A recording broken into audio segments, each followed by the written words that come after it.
There is something powerful about changing minds.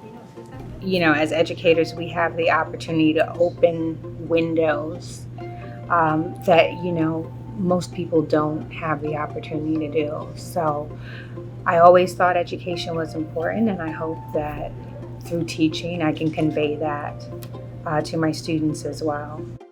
I had an English teacher in high school. Her name was Carmen Mason. The way that she set this expectation that we all could do and we all would do made me feel like I could do. And I did. So I think that kind of set the standard for how I approached teaching. It was, if I tell you that I know you can, eventually you need to know you can, and you're going to rise to that. I went into special education with the idea that there are so many students who have not been able to enjoy English language arts because they feel as though they're not good at that. And I kind of wanted to shift that perspective. Like, you're good at this. What do you need to help you to be better at this? So we need to support teachers in building relationships between general education teachers and special educators, because those partnerships are really what lead to success. There's nothing that I could do now if I didn't have my co-teacher, right? So she provides content, and because I'm versed in the content, I can provide the extra support for all students who need that.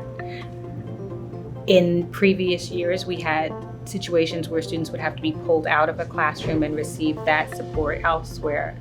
But then when it comes time to take an assessment or to measure, we're all being given the same test. So we kind of should all be learning this information at the same time. We all should have access to content experts.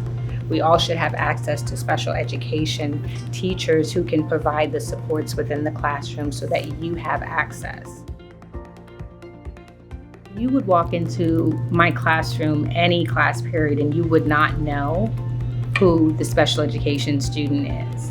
And I think that is the ideal reflection of what inclusivity looks like. You have students participating, you have students who are ready to get up to the board and write on the board. You have students who just feel like, I belong here and I know what's going on. If you have these relationships with your teacher, it opens up a whole new world. I hope that I have the opportunity to speak to people about what students and teachers need in order to be successful in inclusive environments. For every relationship, for every child that you get to feel comfortable here, you know and you hope that they bring that out into the world, right? And if we can do that, then we can create a more compassionate world, more empathetic world, a world where we support each other, where we leave and take the information we have and share that. And those are the things that we want to promote.